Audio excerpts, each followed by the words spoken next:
মাছের ঝালের রেসিপি। মাছগুলোকে প্রথমে নুন হলুদ লঙ্কা দিয়ে ভালো করে ম্যারিনেট করে আপনি রেখে দেবেন।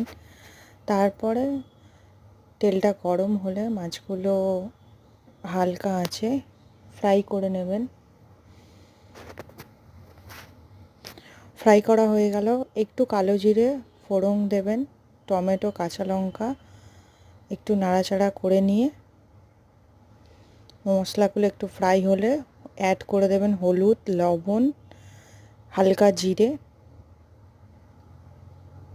তারপর সর্ষে বাটাটা আপনি দিয়ে দেবেন, দিয়ে একটু জল দিয়ে দেবেন। তারপরে মাছগুলো একটু ফুটে যাবে, 5 থেকে 7 মিনিট মাছগুলো একটু ফুটিয়ে নেবেন। ধনেপাতা কাঁচা লঙ্কা অ্যাড করে নেবেন।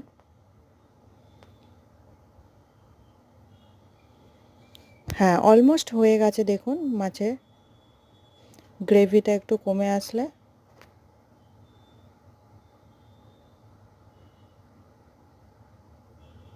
হ্যাঁ, আমার মাছের ঝাল তো এখন রেডি।